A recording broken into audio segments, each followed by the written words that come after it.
Hello, world. Welcome to another episode of the Deep Dive with Eyal Shai. My guest today is Derek Sivers. Hi, Derek. Hi, y'all. It's really good to have you on. Thanks for coming on. And without further ado, as the custom goes, I'd love for us to do a deep dive on something which is related to your latest book, which I listened to and loved. So it is called How to Live 27 Conflicting Answers and One Weird Conclusion. And I really, really enjoyed it. And I think the most striking thing, and it's in the title, is just the format of it and what it sets out to do. And an idea that's kind of struck me right away is an idea that has been in the back of my mind for a number of years, but I think really kind of very naturally came to the forefront after reading this book. And that's the idea of authority or authorship. And yeah, I'd really love to maybe build on that and explore that and see how it relates to your book. So I'd like to ask you, when it comes to the format and the giving of answers, the authority part. Um, Mhm. what is your relationship with this concept and kind of the concept of giving advice and yeah, just straightforwardly telling people what to do? Okay. Um, First, to explain the format of the book, um, did you read the book Some by David Eagleman? So I haven't. I know that yours is Okay. based on that one. Yeah. Okay. So for anybody listening, and for you too, the my book called How to Live is an homage to a book called Some by David Eagleman, which was my favorite format of any book I've ever read because it's 40 short stories, um, each one answering the question, what happens when you die? And it feels like it's written by 40 different authors, each with a different idea, and then somebody compiled it into a book. But what's fascinating is that it's one author that just answers the same question in 40 different ways, right? So, what happens when you die? And he writes a 2-page story about what happens when you die. And then again, what happens when you die? He writes a different 2-page story about what happens when you die. And they're in this case, they're little fictional stories. You know, in one, you wake up in a mansion and you walk around forever. In another one, you find out you're an artificial intelligence program. And in another, you're, whatever. So I think it's such a fun, creative exercise to do that for yourself. Like, even if you're a musician and I were to say, Eol, write me a song about a waterfall.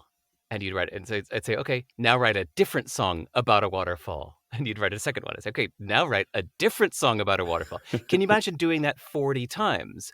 Like, what a Right. creative challenge that would be to make yourself write 40 different songs about a waterfall. So I love this book, Some, by David Eagleman. Read it twice over 2 years. And suddenly one day, as I was driving down the road, I had this lightning bolt of inspiration. I was like, oh my God, I want to write a book called How to Live in that format, where I Hmm. answer the question of how you should live your life like 40 different ways. It turned out to be 27 in my case. Um, but I'm not just going to invent it like a short story. In this case, I'm actually going to put everything I've learned about life into this one book, because there are conflicting approaches you can take to life. You could say that the most important thing in life is to live in the present moment, focus only on the now. Everything else is either memories or imagination. The only thing that's real is this very moment. So therefore, that's how you should live. But on the other hand, we should all be living for the future, right? We should make a brighter tomorrow. We should improve our future selves and our future life. We should make the world a better place for future generations. In fact, that's the answer to how to live. We should live entirely for the future. It's like, wait. No, no, no, no. The way to live is to make memories. Like, what good is a life at the end of your life if you can't remember it at all? It was wasted. No, in fact, the best way to live is to make memories. That's what's really important. So I believe all of these. And so that's what was so exciting to me about writing How to Live is I did it in the format of the book Some, where I answer the same question, how to live, 27 times, and each chapter disagrees with the rest. So there's just the context for you and for anybody listening. Yeah.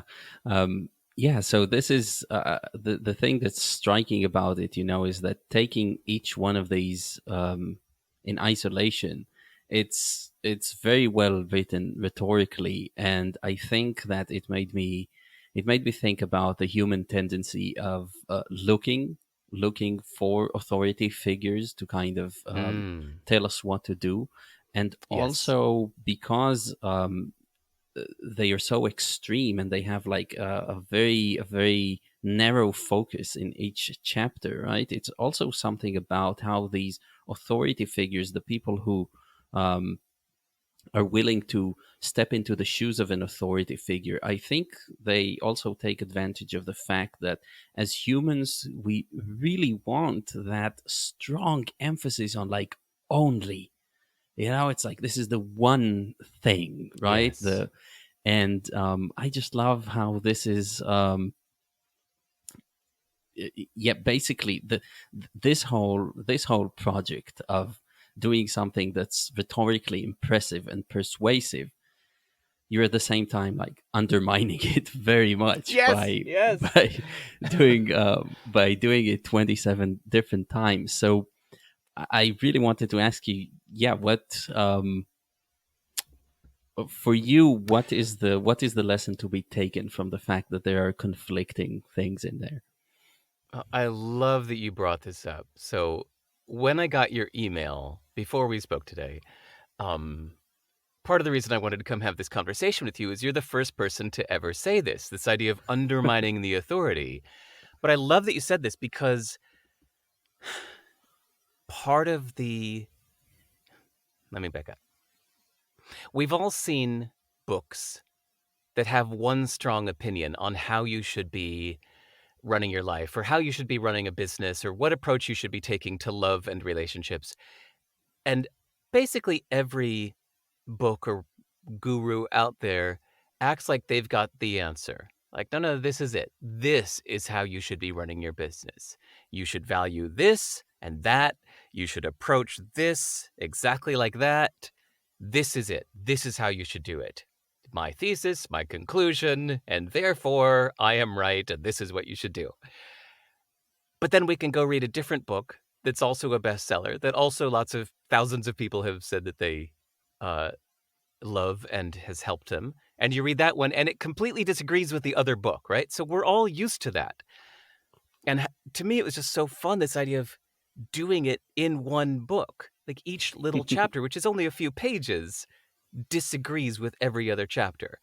And by doing so, yes, it is intentionally kind of making fun of other books or gurus that act like they've got the answer.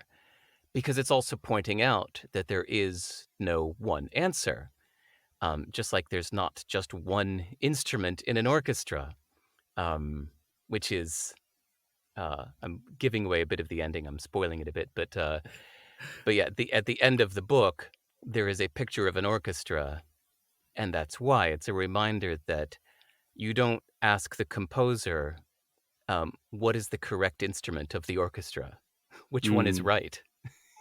right. You know, it's a Yeah. combination. Yeah. Yeah. Yeah, and it's interesting because in my life, I know from my life that I think pretty much every young person goes through this phase when we're starting to look outside and we're starting to look at how to live, right? And we're looking up to these people with the answers. And for many of us, I think the default is basically to subscribe to one of them at least for a short period of time Yeah. and get this sense that you now have a truth, right? And it's something is like flaring up in you in that sense, and you want to go and talk about, maybe proselytize, spread the word, whatever. And I'm wondering like where that met you, and if you remember an instance in your life where you were coming across something like that, And yeah, was it followed by a kind of disillusion that down the road led you to kind of make fun of the whole concept? Hmm. Good question. By the way, I love that we're having this conversation from Jerusalem, a place where you have this pile of rocks called the Wailing Wall, this pile of rocks that holds up the cross, that pile of rocks that's the this legendary mosque, and they all kind of disagree with each other on what's the answer. You're Absolutely. living in that.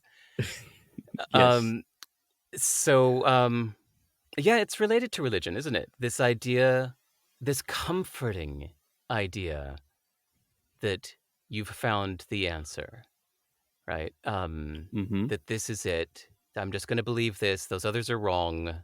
It's comforting.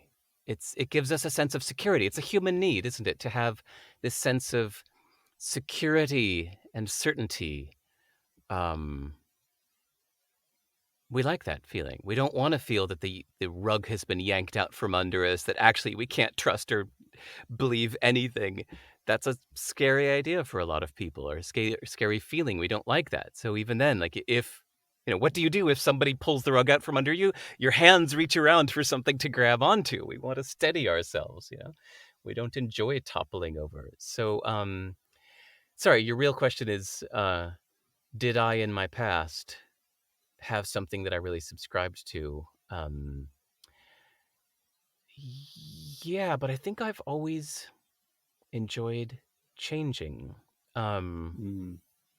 I've always enjoyed the act of metaphorically picking up something and looking at it from another point of view, right? Like imagine that you've got a complex gem in your hand. Picture a ruby or something like that.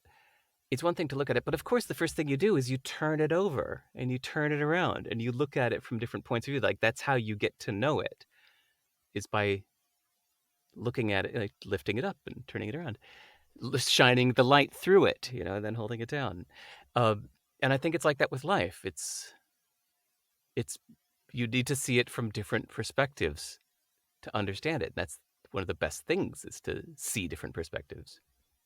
Yeah, yeah, I completely agree. And in my practice of dialectic, that's, I mean, if you went around and looked at the concepts of perspective and aspect, that's literally it. The perspective is your new position from which you're looking at Mm. the thing, and the aspect Hmm. is that side of the diamond that you're seeing right now. So you know you're seeing something which is Right.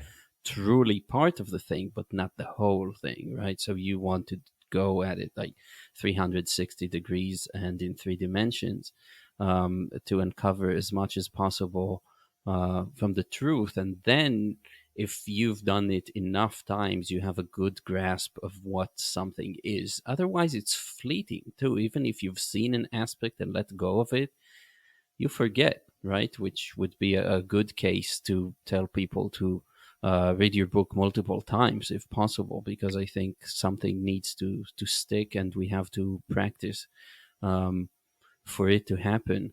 Um, Mhm. yeah, Wait, if it's if you don't mind, mhm. I want to ask you something. Sure. We don't need to. We can forget about the How to Live book for a minute, but just on this subject of different beliefs. So let me just tell a little story, and I want to ask your thoughts on this. Sure. Um, so imagine that every day you go on a long run through the forest, and anytime you're going on a long run, you have issues of motivation, keeping you going when you feel like quitting, helping you get to the end quickly. Um, so usually what you do is you imagine a pot of gold at the finish line, and that gets you going, that motivates you. But one day you decide to try imagining that there's a tiger right behind you, and you find that that motivates you even more. That fear keeps you pushing, pushing, and never slowing down for a second. So now Mm. your time is even faster. And then, let's say a running coach uh, gives the advice that you should try imagining that the ground is hot coals, and to run like that. And that actually improves your technique and keeps you on the tips of your toes a little more. And so you don't get to the end faster, but you find that you could go longer this way. You're not as tired as when you're landing on your heels. It keeps you on the tips of your toes. And so you've been doing this a lot, and eventually you just try different things that make your daily run more fun. One day you try closing your eyes while running through the forest and seeing how long you can keep your eyes closed. And it makes you listen more. One day you just try singing the whole time you're taking the walk. One day you stick your arms out like an airplane. It's just fun to try different things on your daily run. And then you've been doing your run so much that one day you decide to bring a shovel because there are all these rocks and bumps and sometimes holes on the trail. And you realize, you know what? I'm not the only person that runs here. I'm going to make this trail a better place for everyone else. And even though it gets you to the finish line later, of course, you use your shovel to dig up bumps and fill in holes, and it makes it a better place. And you feel much better now, even though it didn't get you to the end quickly. Mm-hmm. So you can tell I'm doing this all like metaphorically, right? But if somebody were to come along and say, okay, now what's the correct way to run? We need to figure out once and for all what's the best way to run. Is it the pot of gold at the end of the rainbow, or is it the tiger behind you, um, or is it with your eyes closed? There is no right answer. It's you used different beliefs for different purposes, and in fact, you enjoyed changing the beliefs just for fun. And most importantly, absolutely none of these beliefs were true. So anybody trying to find the answer is actually just asking you to kind of pick a story that you like what's your Mm. favorite movie. Um. So yeah, Mr. Dialectic, like how does this apply to you? I'm curious. Yeah, that's a really good question. First of all, yeah, by all means, I think we should, and this is something that I discussed before in the podcast, but I myself have this kind of belief and kind of origin story bordering on a kind of personal myth that I carry around with me, around the figure of the phoenix. And I know that it's not something that's real, right? I don't think that it's real. I don't think that it's true, but it's something that pushes me forward and helps me overcome hardships because, it's a thing that rejuvenates every time and Hmm. revives itself after time. And it's this kind of thing that really does good for you, right? And it's outside the realm of logic or how it's going to do things, right? So I'm definitely already feeling like I know something firsthand about playing with such thing. And yeah, I think you're absolutely right. Whatever works for you. You know, the part that I like the most about your little story is the part where you went and fixed potholes, because my Mhm. life, sorry, my wife, who is also my life in a way, my wife is a lot into natural parkour and natural movement, and in that point, you would say, "Oh, finally, he's doing something that's kind of working on his range of motion, that's diversifying his movement." And Oh, something like funny. that. So Huh. that's what came to my mind. Hmm. That you might even serendipitously do something that's even better for you than just running, than just doing the same thing over and over again, but actually doing something Hmm. else that is beneficial to you because it's going to synergize with the endurance. Now you're going to have strength too. Um, so yeah, I really like it, and absolutely, you can be playful with different things and arrive at the results that you want. It also brings something to my mind, which I intended to ask you anyway. So, how to live. This podcast is about living well, ultimately, and featuring people who are coming with ideas that have helped them live well. Um, why not how to live well? Like, why how to Haha. live? um, I guess it's just implied. I think it's just a kind of a saying, isn't it? Like we say, what's the meaning of life? We don't Hmm. say like, what is the meaning of a good life? We just say, what's the meaning of life? And the other adjectives are assumed. Yeah, and that is so fascinating that you bring it up, because I have a 5 minute rant on YouTube that I put up that I think is, we shorten this thing specifically about the meaning of life when people say, but I think that the shortening with the meaning of life is like, at first it's for convenience, but then later on people actually forget the well part. So that was interesting, and I saw a correlation there with authorities. Like, to take it back to the concept that I'd like to be the theme of this, with authorities that are giving you a how to live. And they create a sort of an algorithm for you, right? Like a code. If that, Mm. then act like that. And the codes that people follow never actually work for them if you actually stick with one code, um, Ah. which is really interesting, because humanity has gone through several iterations of these codes. I think it begins with an ancestral code that is pretty much, our ancestors did it this way, so you're going to do it exactly this way. And then it Right. develops into a religious code, maybe. And then, even Mm-hmm. though it seems distinct, a code of law is not all that different from religion. And if every iteration we find that it doesn't bring us this sustainable stability into our societies. And I think this is what I like the most about just immediately giving conflicting answers, because, like you say, it's pulling the rug out of the whole project there of trying to find one code. And then it provides a natural segue, I think, into authorship, which is the kind of adjacent concept, because then it puts the onus on you to be an Mm. author of your own story. Right.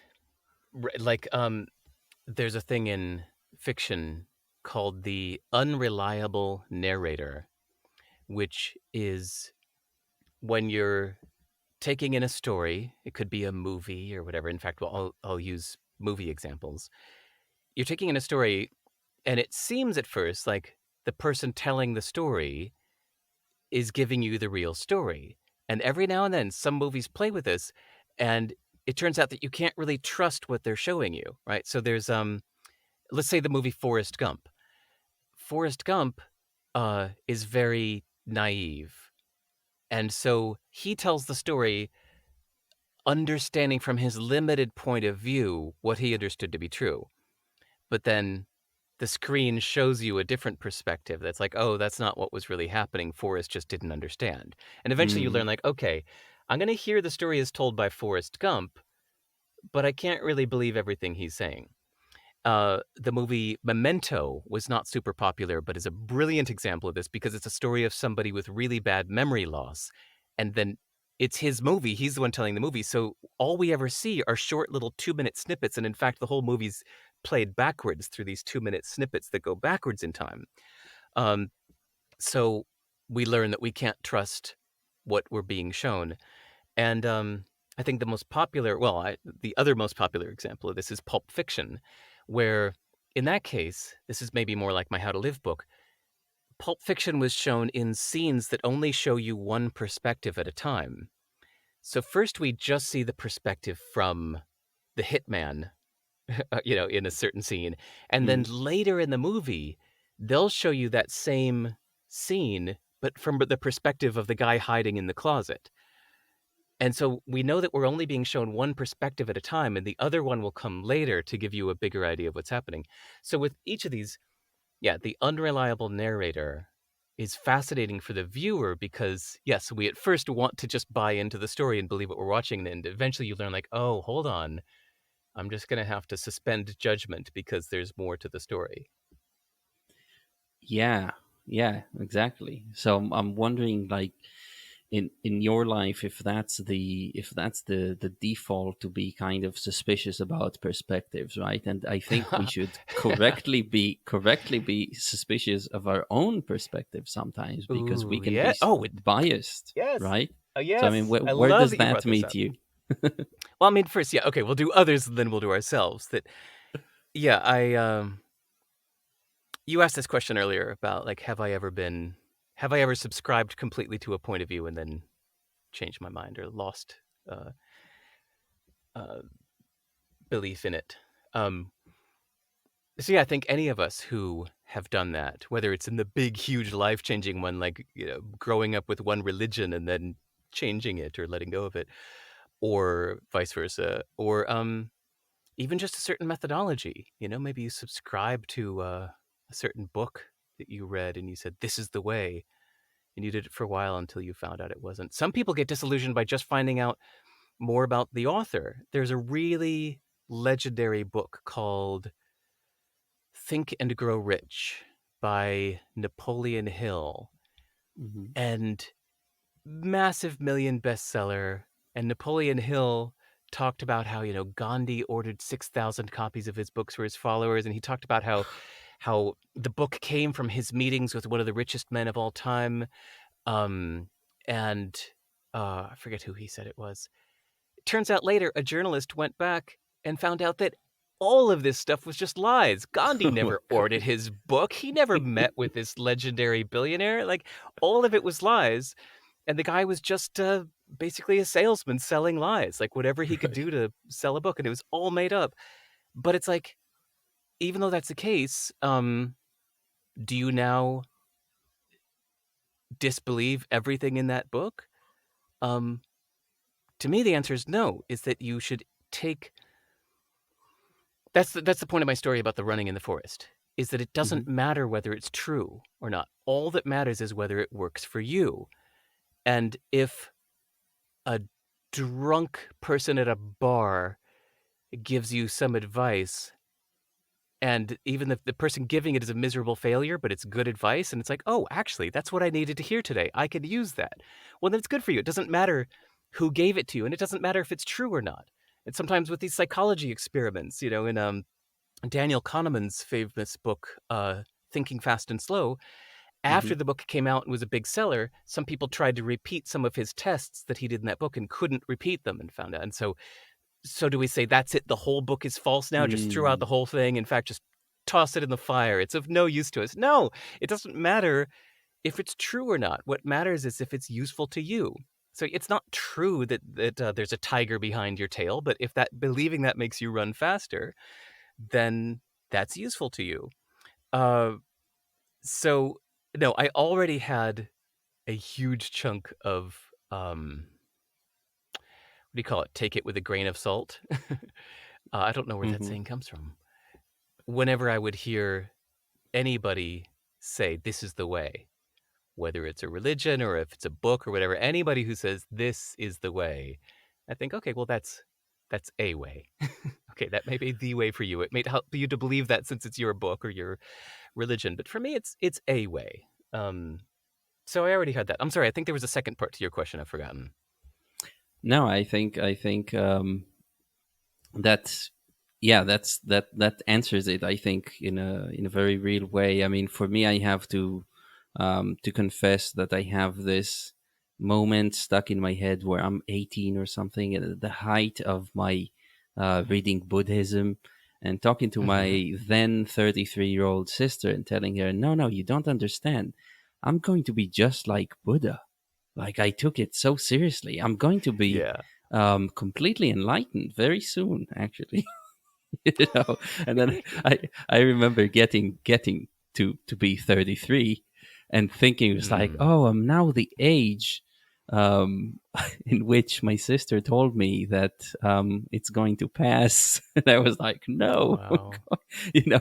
I was like, Wow. oh yeah, I'm glad I'm not there. So I'm glad to hear that in Hmm. your case you were spared the embarrassment of going through something like Well, that. yeah, okay, that's a really fun example. That's because yeah, we all know that feeling of being a teenager, and yeah, I Yeah. think it's a search for identity sometimes, isn't it? The way that I lived in Los Angeles for years, and I would see people get so into yoga. Like they would move to Los Angeles for whatever reason, coming from anywhere. And Los Angeles has this culture of yoga. A lot of people like doing yoga. So they'd go to a yoga class, but they wouldn't just do the yoga, they would buy into the whole persona. They would Mm. start speaking in a certain way. They would say namaste at random moments. They would change the decoration of their house and just like they would take on this persona of a yoga person, right? Like that's who they wanted to be. And we see that with people who get Harley Davidson motorcycles and just, the leather jacket, this, the tattoos, and they just like want to be in this club. It's an identity. It's people searching Hmm. for who am I? I need to pick. Um, yeah, political parties. Oh shit. I don't I don't mess with that, but people treat their political party like a religion, you know? Y- And you Yeah, can't yeah. Tell me challenge it. about it. It's their identity. Again, Yeah. Israel. Yeah, you're gonna find some nut jobs that are very much staunch supporters of some fantasy kind of religion. Yeah. Yeah, I think that's the even like meta level to, going beyond just whatever works for you, but understanding that instead, like, you have to move away from the stage in your life where you're looking up to authorities to kind of Mm. going through a coming of age and realizing that, hey, there is uncertainty and I have to become the author of my own story. And I'm not Mm. going to go up to somebody else who's an authority, but I'm going to be an author and also my own authority, which is something that's really interesting to me because Ooh, yeah. how how do you get conviction about something, right? It's so weird. Like, how do you do that? Is it just thinking about something X number of times, or is it seeing it with your own eyes? That's usually, um, and I don't know. Do you have any thoughts on that? I still think it comes back to that idea of what works for you. That if a belief like shakes your body in some way, like makes you go like, "Oh my god, yes. Yes. This is it. This is so true." What it's really telling you is like this is what you needed right now. Right? Like in my Mm. story, like to suddenly believe like I'm going to pretend there's a tiger right behind me. Oh my god, yes, this is working for me. I'm running twice as fast. This is what I needed. Or like I'm going to bring a shovel today and make this trail a better place. It's like, this is what I needed right now, Like I've been running for myself for too long. What I really needed was a belief that would make me take these different actions that suit who I am now. Like each time somebody really holds on to a belief, I think what they're saying is like, this is what I need right now. This works for me. Mm. Yeah, I really like it, because in my mind it makes me realize that there's something inherently softer and more self-loving about the way you describe it, because trying to stick to one way of life is always more coercive in a sense, right? Mm. You're always working on sort of superimposing whatever is in your head onto reality, and that takes a lot of energy instead of being more fluid and accepting and kind of moving from one thing to another. And now that I think of it, that this is not a very common um, trait in people, or not common enough. Mm. I don't see it in myself enough now that I think about it. It's what I worry about isms. um, Whether it's a religion or even just a collection of beliefs, certain philosophy, stoicism, humanism, pragmatism. Uh, I don't even know that much about philosophy, but Good, that's when good. some when somebody buys into one, saying this is it, um, this is my ism, this is my thing, I'm going to apply this to everything in life. The truth is that you don't apply one approach to everything in your life. You treat your children differently than you treat your friends, differently than you treat your the mayor of your community, or your community leader, differently than you treat the uh, the people that run your country. Like you could have different political philosophies even. Like when it comes to your country, you could be a libertarian. When it comes to your community, you could be, let's say, a liberal. And when it comes to your family, you could be a socialist. Uh, Believe in sharing everything. You could have different approaches. So to subscribe to just one and say, this is me, this is my political belief, this is my philosophical belief. I think it smells like somebody's just yearning for certainty, but haven't really thought it all the way through. Yeah, yeah, I accept that. I have this like uncanny experience having a podcast, which you might know because you've been talking to people a lot. But basically, I would record now with Derek Sivers. In 2 days' time, I'll be recording with somebody else. And then I'll find myself saying the phrase yearning for certainty, right? And this is something that Derek says 2 days ago. And then you realize as you go from recording to recording, from conversation to conversation, that we're really more just yeah, just a phenomenon of interactions that are happening with us. And I'm actually channeling every other person that I'm speaking through. And that's actually a really Mm. nice touch in The Big Lebowski, the cult film at this point. But if you notice carefully, they different characters repeat things that they've heard over the radio or from other characters, and I think that's so true, and it helps understand that we're much more malleable than we really are, and we have less control than we think about our actual self and the opinions held within. Hmm. Thanks for a Big Lebowski reference. I love that movie so much. Yes. Uh, yeah, actually, I hadn't thought about that in a long time, about the Big Lebowski. Yeah, it's like people repeat the phrases that they've heard from others earlier in earlier scenes. Yeah, it Good, starts. I It never forgot starts. about that. Just the very first scene is him in a supermarket, and in the on the TV, the president at the time, Bush Senior, I guess, says this aggression will not stand in Iraq or something like. And then later on, later on, he just says it to some mafia person or something like, "This will not stand," and it's like, Yes. Oh, that's beautiful. It's funny. I thought about it in some other ways. I didn't ever pay attention to things like what was playing on the TV in that movie. Thanks for that. Oh, that's so much fun. well, let's Yes, of see how course, we all many. do that. Let's see how many times you watched it, because in my case, it's probably over 30. So, Yeah, in my case, it's probably more like 8, but, God, I love that movie, but I still hadn't noticed that. Wow. Um, yeah, my little story of running in the forest, there's a certain point where you actually just enjoy trying on different things. mm, Let me try closing my eyes today. Let me try singing today. It's sometimes it's part of the fun of life. You just wanna try on different approaches. Let's see how this feels. In fact, I think it's kind of like part of the experiment of seeing what works for you. The only way to know is to try things. So it's yes, we hear podcasts.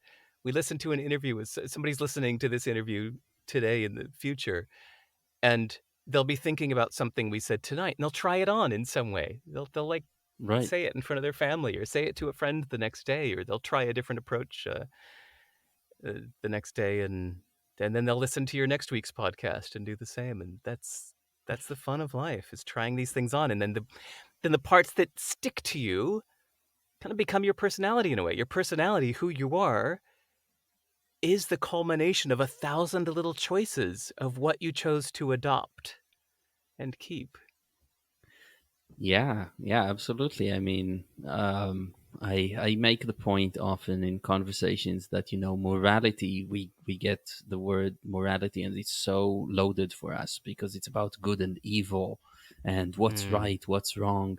But it just comes from ultimately from Latin mos, which is habit or custom, and Hmm. or ethos in Greek is the same idea. It's basically just that your personality is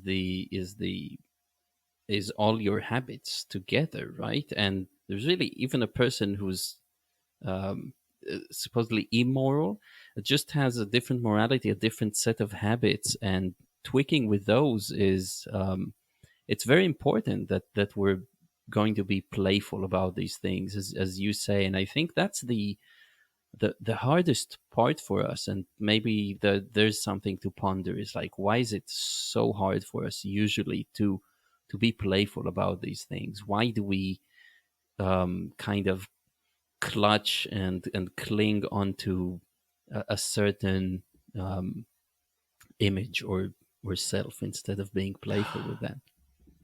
Is it because we think that make believe is for kids and pretending is for kids, and we need to feel like we're grown up now? I only believe what's real. And so Mm, kids can say, like, they can have a blast saying, like, pretending that a monster is chasing them and pretending to, hide, or pretending that they are a doctor, or pretending that that they are the monster. Like they could do this just for fun. But then we're grown up, and this idea of like, pretend there's life after death. We don't say that. Somebody says like, yeah, no, I believe there's life after death, and they can only feel good about that if they really say that this is true. This is the way it is. They can only feel the peace that they need inside if they feel that this is true. Not they don't say like, I like to pretend that there's life after right. death because that makes me feel good. No. Yeah, like what the hell is wrong with that? Yeah, Yeah. that is, yeah, I really like this angle because um I think there's this problem with the with our education system mainly is that we're again going back to the structure of your book and giving us spoon feeding us the correct opinion, right, which is dogma, and Mm, expecting us to simply parrot it back and live our lives by it, right. and abide by them. And that takes all the playfulness out of the thing. And then something magical happens, and we hit 18 or 21 or whatever the threshold in the country you live in, which is kind of arbitrary as well. And then suddenly you're a grown up, and as a grown up, you're not being spoon fed things anymore. You're already trained. They're not worried that you're going to think for yourself. You've been going through this for 18 years or whatever, but now Yeah. you're supposed to actually know everything and never show that you don't know, or that there's any kind of uncertainty, right? And then you assume on this person who knows, when in fact there are a lot of things that you weren't prepared for by your dogmatic education. Hmm. Yeah, this is fun. That my interest in this subject, my little story of running through the forest, comes from a few things I've chosen to believe in the past. Like when I found myself blaming other people too much for things that happened in my life, I instead tried on the opposite, which is to assume that everything is my fault. Yeah, everything, even everything in Putin attacking Ukraine. That's my fault. Mm. I could have done something about that. That's my fault. I take full responsibility for that. Uh, Everybody that's ever a jerk today on the highway, that's my fault. I could have found a way to reach out to them. I could have done some kind of outreach program to make people kinder drivers. It's my fault. Everything that's ever gone wrong in my life, everything that anybody ever did was entirely my fault. That feels good to me. That feels empowering. It feels really nice to stop thinking like a victim. And so I shared that belief once on my blog, and a lot of people commented like, "That's not true. How dare you? That's awful." Or, "I'm racked with guilt all the time. I hate this idea that you just said. The idea that everything's my fault. I think I would just literally kill myself because I Oh feel God. guilty all the time." So so two things there. For one, this idea of like, no, that's wrong. Don't believe anything that's not true. That's wrong. So Mm. stop it. And two, like, no, that doesn't, I hate that. It's like, well, okay, I wasn't saying this is for you, and I'm not saying it's true. I'm saying this works for me for now. Like, this is, and so I can choose to hold a belief because it changes my actions, right? Like, we're emotional creatures, right? So beliefs affect our emotions, and emotions affect our actions, right? Like, for most people, facts don't change our actions. Hmm. Facts are things we use to kind of support a belief, which then affects our emotions, which then affects our actions. Mm. So you can choose to just hardwire that, to just say, I'm going to choose to believe this. Everything is my fault because it gives me this emotion, which then makes me feel like not a victim. That makes me feel better, which then helps me take better actions because I don't believe that anything is someone else's responsibility. It's all up to me. That helps me feel more powerful and take more powerful actions, right? That's just one example. I've got some more. There were times when I chose to believe that I'm below average because that made me feel dumb, which made me try harder to learn. Whereas when I felt Mm. above average, I felt a little too smug and confident. I wasn't learning as much. I was feeling like I had the answers. When I feel dumb, I'm full of questions. When I feel smart, I have only answers. And that reminds me of the Picasso quote. Picasso said, computers are useless. They can only give you answers. Love that. Reminding you the Oh, value of questions. that's So fantastic. anyway, these are beliefs that I've chosen to adopt. And it's always been striking to me when somebody says, but that's not true. I'm like, who cares? What do you mean true? Nobody cares about true. I'm choosing to believe this. And it honestly wasn't until this conversation with you right now that I thought about the like pretending, childish pretending. It's you pretend something because it works for you right now. It's fun. It makes you feel better. It changes your actions. Yeah, well, that's all I aspire to be is an idea generator with the help of other Mm, people coming on here. That's the point. So I'm happy that cool. that happened. Yeah, it's first of all, I think it's amazing that it comes naturally to you to kind of let go, and maybe that comes with practice. I don't know. I think intuitively it's quite hard for people to take themselves seriously, I think, because in our own mind it's kind of a loop that goes on, right? Like a kind of spiral. Like if I'm not playful with the things, then I'm less likely to take myself um seriously. I need my own voice to be like this authority figure which decides things, and I Mm, don't want to view this authority figure as unreliable. Therefore, I'm going to to it very much instead of kind of challenging it.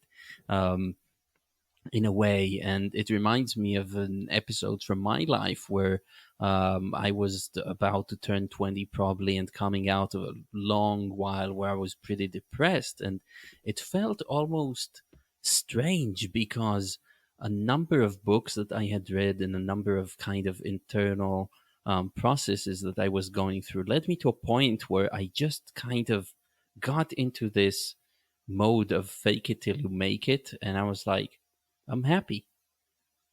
I'm happy. mm, I've been happy for a long while. I'm going to be happy from now from now on.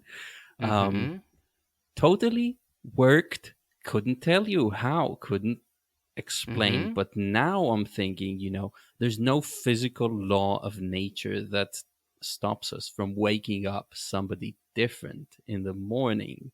So Yeah, we have the capability of doing it. There is no physical law of nature to stop us from doing it. I like that. I forgot about fake it till you make it. That's another great example. Fake it till you make it is choosing. Yeah, that is pretending. It's choosing. It's pretending you're confident until you feel confident, or pretending you know what you're doing until you know what you're doing. That's a wonderful example of this. And yeah. And yeah, the idea of like we can always wake up somebody different. There's a there's a wonderful book you would probably like, I think, called The Courage to be Disliked. Do you know this one? Hmm. I have heard You do? the title before, definitely. Yep. Oh. Yeah, you would really like it. It emphasizes this idea that everything in the past um are just individual dots. There's no line connecting them. Mm. We don't need to make it a story. This happened in April. This happened in June. There's not, it wasn't cause and effect. There's not a line connecting those two things. It's just this happened in April. This happened in June. Those two things don't have to be connected. They're just two things that happened. We try to make everything into a story because that's in our DNA somehow, this need to make everything into a story. Hmm. But that's false. And so same with us, with our lives, that Yeah. um, yesterday you were ill. that version, and tomorrow you could be all a completely different one. In fact, you could change your name tomorrow.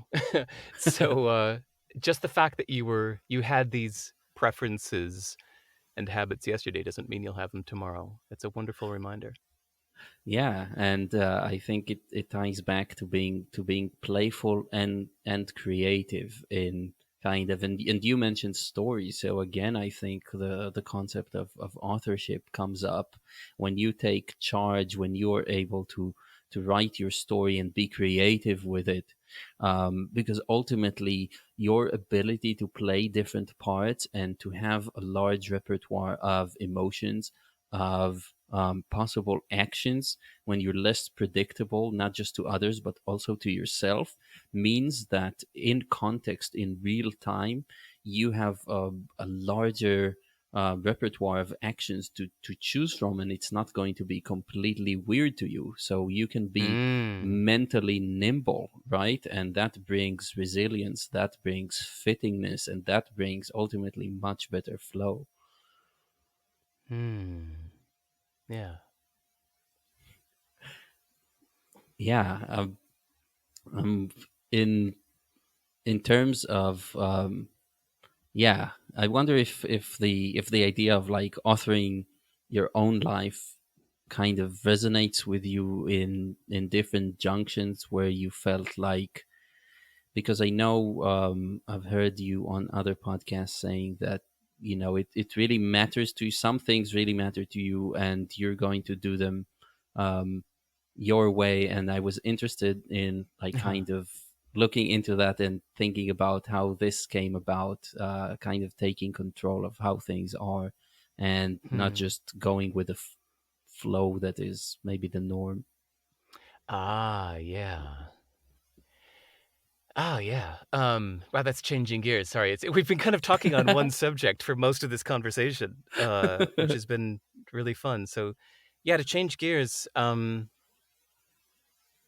I think we all do that in a way. If something really matters to you, if you care a lot, you probably want to control it a bit more, right? A carpenter who knows how to carve wood probably has strong opinions about how he wants the table and chairs in his kitchen to be, Mm, because this is something he does all day. The carpenter carves all day, and will have more opinions about that than, say, his television. He'll be like, "Oh, we'll just pick up any good TV. That's fine." But the chair, no, no, no, no, no. Hold on. I want these kind of legs. It has to have this kind of. See the arch here. They'll have more opinions. A carpenter will have more opinions about the chair than the TV, perhaps. And so I find that too. That I'm kind of unusual compared to most people in the fact that I got onto the internet really, really early before it was commercial, like in 1994, and just learned the nuts and bolts of things. So I learned my own like Linux server administration and how to do everything at the command line and how to program my own servers, and so then as the internet got more popular and companies like uh, Google and Facebook say, no, no, no, here, we'll take care of your email for you. We'll take care of keeping track of all of your friends for you. We'll do that for you. You don't have to do that. I thought, well, I don't need you. I know how to do this myself. So I still, for things that matter to me, I still like to code them myself, right? So if you get my book or books, you go to Sivers.com. I made that whole website myself by hand. I made my own store by hand because I care about how my books are sold. I want them to be sold in a way that I think is better than Amazon, or even the book layout itself. Like I did all of the layout and used a program called LaTeX that digs right down into the very code of how books are printed at printing presses. I didn't use Adobe or something like that just hands it off to another program where I just drag my mouse around. No, I wanted to like get into the code. And yeah, when you go to my website, sive.rs, my blog, it's again every line of code. I did it myself because I care. This is what's left when I die. Is this website? That's it. Um, yeah, my I website and my bicycle. That's all that's left when I die. um, yeah, I was very relieved when I told you, oh, we're going to do this on Riverside, and you were like, oh, I know Riverside, that's great, and I was like, oh, good, he didn't code his own podcasting software. Guess what? I almost did. I have, if you go to earmouth.com, I've never announced this publicly before. If you go to earmouth.com, EARMOUTH.com, I started coding my own, like, it was just conversation recording. It was meant to record conversations between friends. But I Oh my, abandoned it that's because, so funny. yeah, it was a That's few so years ago. But funny. yes, I almost started coding my own. Wouldn't that be funny? In fact, the thing that you, when you booked this conversation with me, I didn't want to use Hmm. Calendly, so I booked my Right. own schedule. Built my own scheduling software. That's Yeah, amazing. I'm a nerd But like that. But see, this. that's just also it's like the creative carpenter thing, right? The Mhm. reason somebody's a carpenter unless they're only doing it for the money is they enjoy it. It's fun. They love the smell of wood. I love the look of code. They enjoy having the tools in their hands. I enjoy having my fingers at the terminal and coding. I just enjoy doing it. It's creative. It's fun. That's awesome. Yeah, and if we're to kind of connect it to the last subject, is it does it it's not just coding though, right? You see it transferring to other domains of your life where you feel like because of yeah, just because you're able to think about things from more perspectives, you can better tailor your own lifestyle. Yeah, I don't know. That might just come from not feeling a need to be normal. I don't know, but yeah, if like I'm a Hell little weird. yeah. I'm very minimalist, you know. I only have one pair of pants. I don't own many things. My house looks somebody came over to my house where I'd lived for many years and like walked in and said, "Do you live here?" Like there's nothing here. This is your home? I'm like, well, yeah. I've got everything I need. It's like, I don't, I didn't put a plant. I didn't hang pictures on the wall. I don't need that. I'm good. So yeah, I guess I don't try to be normal. Um, I don't know why not. Yeah. I don't know, but I need to bring in an expert on that could tell me what it is. Is this just temperament for people who don't have the need to be normal, or maybe even have a need not to be normal? Um, Mm. No, I don't think because it's not a need to deliberately not be normal. There are some ways in my life where I'm just normal. I think it's just with everything in my life, I think I just enjoy the process of thinking of it from scratch. Like, why am I doing this? What's the real point? What do I really need? Hold on. Like, let me remember the what do you call it? First principles or whatever. Like, what am I hmm really doing here?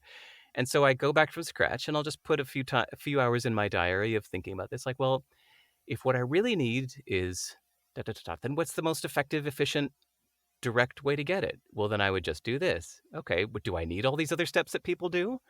I guess I really don't, do I? Well, let me just try it. Let's see what happens. And so I'll just try something and do it my own direct way and find out that that works for me. And then people look at me and think that it's weird. And I think, well, okay, I don't care. It works for me. Yeah, I mean, I find that it's very very important when doing philosophy, and I don't mean philosophy from the philosophy department, which is basically just saying what the other guy said on what year in what book and all that, but doing Yeah. actual philosophy, trying to live well. I think it's unfortunately not that common for people to look further into like, why am I doing this, questioning it, right? Mm-hmm. It's so easy for us to fall into the um, just the old habits that we've just seen our parents do and then other people do. So yeah, I think there probably is a connection there between not being normal and being playful and tweaking with things.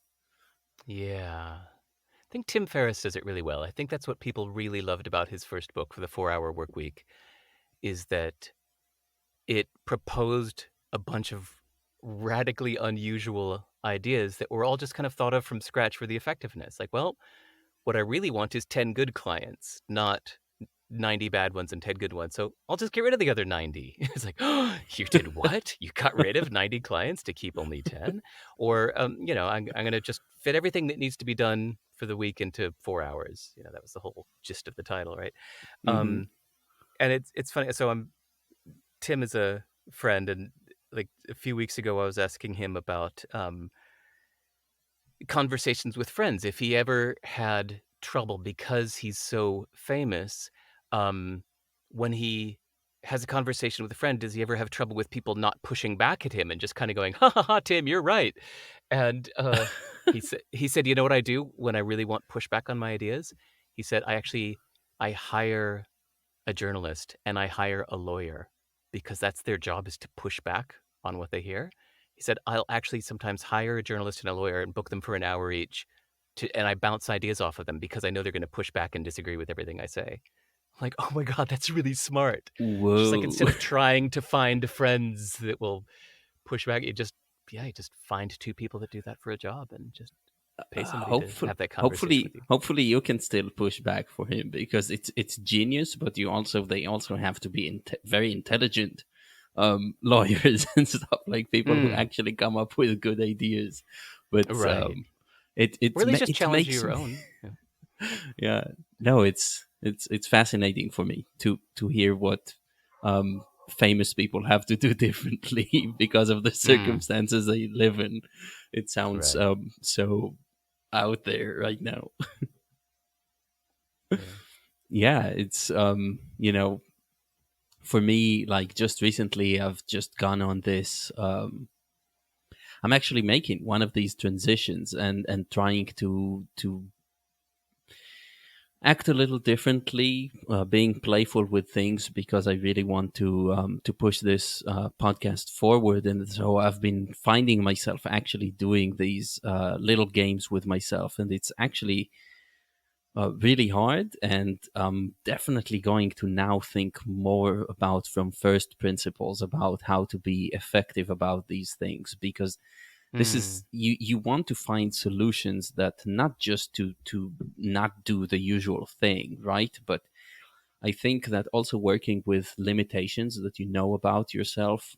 So, for example, I don't love social media. I love Twitter because I can approach people and I can make friends across the globe and all that. But I don't like sustaining an account where I have to publish mm, things about my podcast, right? So then mm-hmm. it drives you to create to think creatively about these things, right, and solve for them. And I don't know, I'm interested to ask for you, like, isn't it the case that eventually there is an answer? Like, it's harder to find, but there's almost a way to do everything in just the way you want. Don't you find it like that? It can be, you can find, I think you always have to add the words "for now" to the end. And Hmm. "for now" might continue for the rest of your life, or "for now" might last 10 years, or it might last 10 weeks. Always add that to your head, that because it will let you expire past ones that felt like forever decisions, and you have to admit to yourself that that's not needed anymore. Like I adopted that habit 6 years ago, and it was needed then. It's what I needed then. It was the answer then. But you know what? 6 years later, that's not the answer for me anymore. I can let go of that now. Um, yeah, I think it always helps to try to think directly, what's the best way for me to get to where I want to go right now. Um, but then be prepared to let go of those in the future.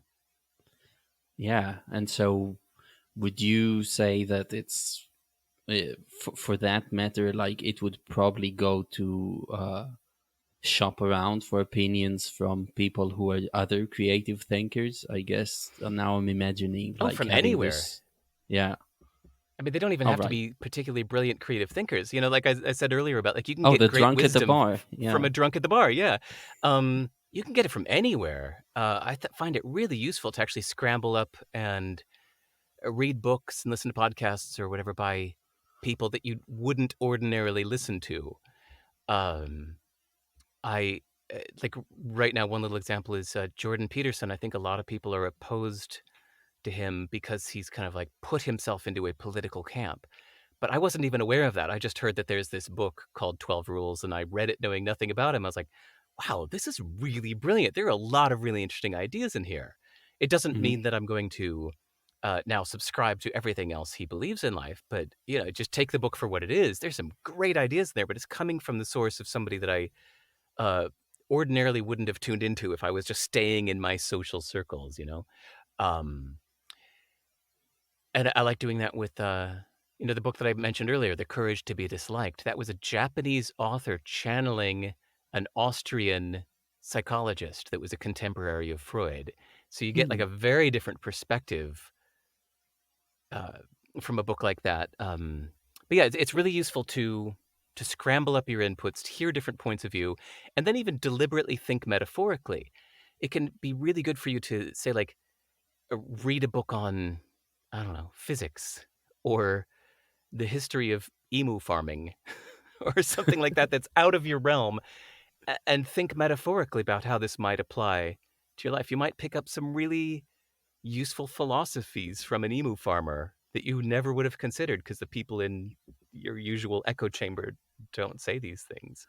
Yeah, Um, yeah. I'm reminded of a little story that a friend told me in America when I was in America, and he said he had hitchhiked with this truck driver, and at some point they talked about global warming or fracking or something like that.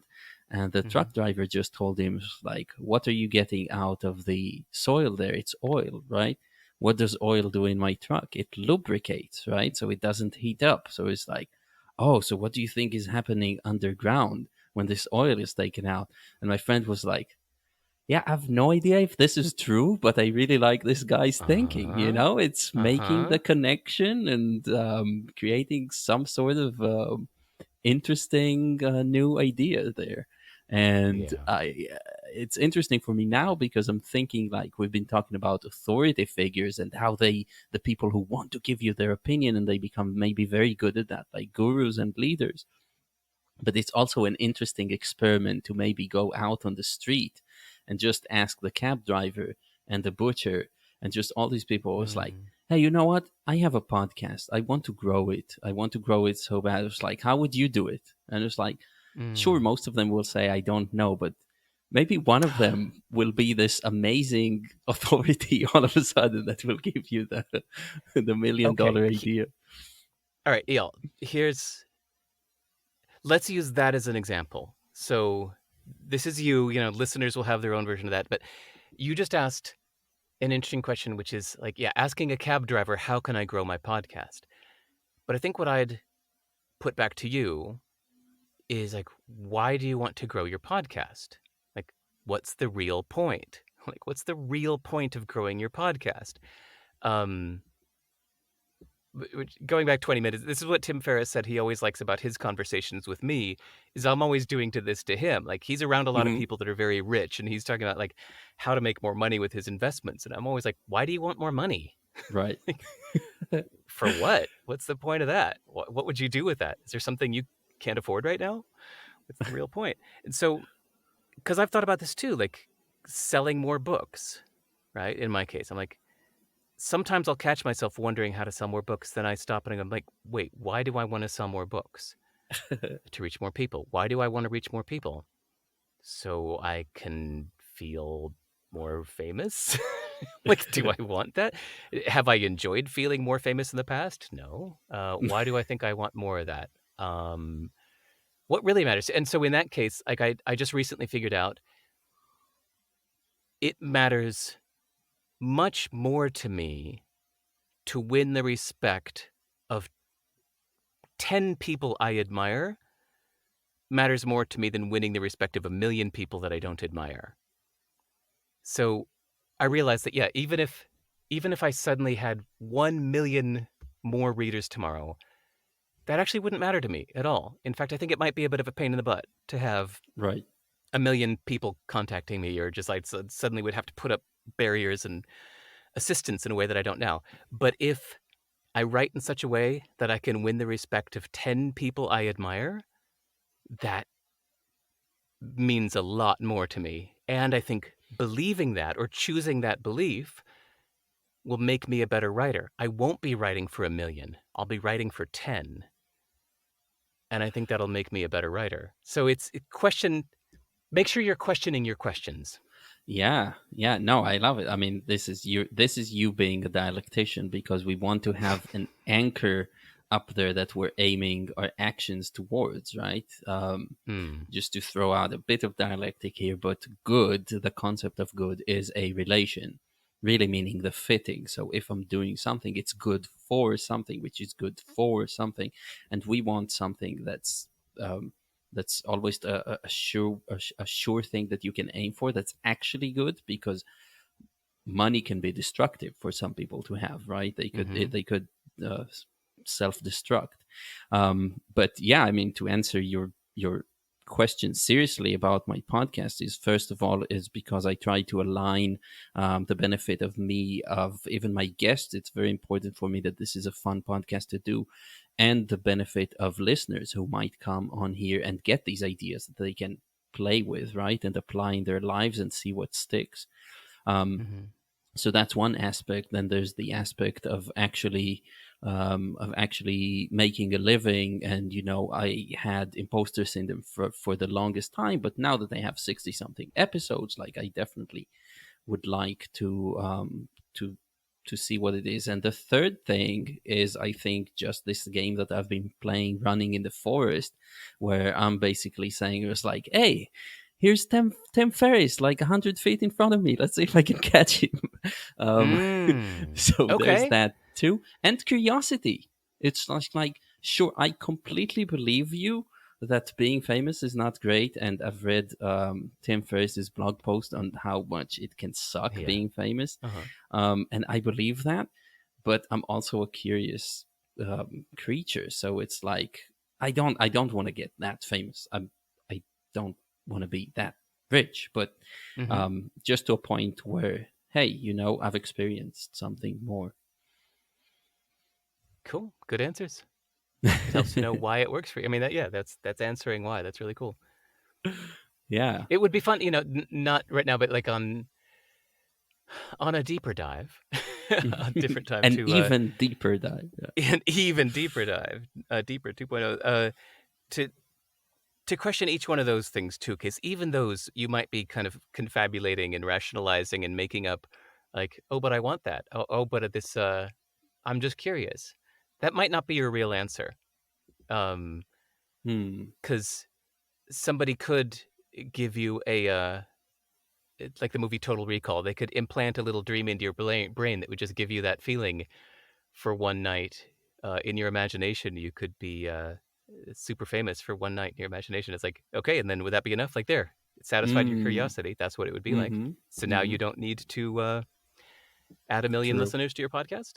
Is that really true? Or was that the real reason? Yeah, it's Mm. really, really, really helpful to doubt yourself. Doubt Yeah. everything you say. Doubt your beliefs. Doubt even when you give some answer, even privately in your diary, you say, this, yeah, this is why. It's like you always question it. Always go, I might be lying without realizing it. Yeah, absolutely. And the curiosity part reminds me of a beautiful section from Kurt Vonnegut's book, Mother Night. I don't know if you're a fan of his, but he's a hero of mine, Mm-hmm. complete hero of mine. But there's I a got to meet him in section. person before he died. Sorry. Oh It my was a thrill of God! my Now, life. Yeah. now you just melted my heart just thinking of it. It's like, I asked him oh. to name my band. I like said, like, I've got a band. What do you think I should name it? I was so hoping he was like going to give me a word or two to name my band. Then I was going to say, this is, why is my band called this? Because Kurt Vonnegut named it. But instead he was like, well, a lot of people have named their bands after my books. I was like, oh, well, I tried. Yeah. What a disappointment. There you go. No, I mean, it was still great. It's like, wow, I got to meet Kurt Vonnegut. I'm sorry to interrupt. I so rarely hear anybody mention Kurt Vonnegut. I had to No, that's a gloat. welcome interruption. It just makes my day that I know someone who's known him. One Um, degree of separation. Yeah, no. yes, yes. But in his book, his main character in Mother Night is this internally conflicted spy, and at some point he just stands in the street and he's not moving an inch to any side, and he's just saying, um, "It's not because I didn't have love anymore. I learned by now to live without love. And it's not because of I don't believe in God anymore. I learned to live without God. And it's basically what's really missing is the curiosity. I'm not curious about Mm. anything that's in any direction." And then a policeman comes and he's like, "What are you doing, sir?" And he's like, "Nothing. I'm doing nothing." It's like, "Shouldn't you move along, sir?" And he's like, "Okay." And then I move. right? He was like waiting for this just Interesting. external motivation that's not really motivating on some high level, but it just got him moving, and Wow. sometimes that's necessary even. That's a good one. Huh. Yeah, that's like we could add that to the running in the forest story. You know, you got have some people standing at random points in the forest, making sure you keep moving. Uh, the you know where I thought you were going with that. It's a different book. I don't remember where he said, "You are whatever you pretend to Oh be." yeah, no. So that's the introduction to this book, to Mother Night. Oh, okay, I believe all so. right. Yeah, because it's all about Um, pretension. The book. yeah, I really like that. Like, you are whatever you pretend to be. hmm And Because this again, it's goes like you back could to just choose it. playfulness, right? This Mm-hmm. goes back to my days as a depressed person who's kind of is done with it, and I'm like, I'm going to try and be something different now because you know what? I've been mulling over the thought of killing myself for a few years now, and it's like I just realized that, like it or not, we're going to die at 80. So I have 60 years left to see other things. I don't have to worry about dying because it's happening down the road. It's like, why rush things? Nice. There was, I think there's, it might be called 30 True Things. If anybody listening to this, anybody curious enough to enjoy EL's style, you might like my book list. Not my own books, but I've read over, well, no, I've taken notes on the last 340 something books I've read since 2007, and I put them all for free on my website. So whenever I'm reading a book, I underline my favorite ideas. I'm not trying to make a synopsis or a summary of the book. I just underline the bits that I think are the most interesting. And then later I put those all into a text file, and then I put them on my website so the world can enjoy my favorite ideas from the book. And I think it was a book called 30 True Things. It was somebody that's been a psychiatrist for decades, meeting with patients, you know, sitting on his couch talking about their life. And so he's met a lot of people that have talked about killing themselves. And he said, Mm. my first question is not why do you want to kill yourself, but well, then why are you still alive? Right. Like, Why haven't you what's gone for it? yeah, what's keeping you here? And to just flip the focus onto that, like, what's keeping you Mm. alive? Why haven't you done it? He just said always changes the conversation for the better. Wow. Yeah, yeah, that's one way to like throw a curveball at yourself, right? It's like, Yeah. yeah. Wondering if there's anything else that we could connect to the theme here, or anything There that are comes to so mind. many things. I honestly, I think my next book is going to be called Useful Not True.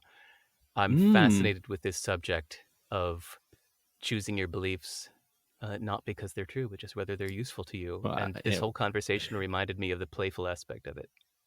yeah, and I'm going to annoy you, but saying this sounds a lot like pragmatism. You've subscribed to pragmatism now. We'll see. I don't subscribe to anything, but I'm going to learn. I just learned about that term last week. I had never heard of the school of philosophy called pragmatism because I never studied philosophy. So I just, somebody just told me last week about Yeah, pragmatism. So again, it's your advantage over those people in philosophy departments. Yeah, any idea when it's going to be finished? Dude, I just had the idea a week ago. No, Okay, relax. gotcha. um, no, I mean, I've really enjoyed our conversation and being able to talk about this. And I'm really glad that you took my How to Live book like that. That was really fun to think about the undermining of authority, and that was a really fun angle on it. And I'm glad it took us to a really fun conversation. Yeah, I like you. Yeah, thank you. Yeah, if I had to sum up, yeah, it just made me think first of all of the of how we should probably be cautious listening to authorities, and then kind of taking responsibility over our own lives, facing the uncertainties, being mentally nimble, and authoring our own story the way we want it, because we have that power. We have that power to wake up a different person every day and do the things that we Mm. want without just taking a default route that was yeah, marked for us. Yeah, Derek, thanks so much. This has been amazing. And are there any other online venues where people should look you up at all? Nope. Just go to my website. If you can't tell by now, I answer all my own email. My favorite thing about doing podcasts like this is because of the people that I meet. That, if you listened to this show all the way to the end, you should send me an email and introduce yourself and say hello. I like knowing the kind of people that would listen to Eyal Shai's show. So go to my website, sive.rs, and email me. Say hello. That's awesome. And I'll just add that very recently I added a Patreon page for the podcast. So if anybody listened and liked it, you can go to patreon.com/eyalshai and check out what's on there. Yeah, Derek, thanks so much. I really appreciate it. Thanks, Eyal.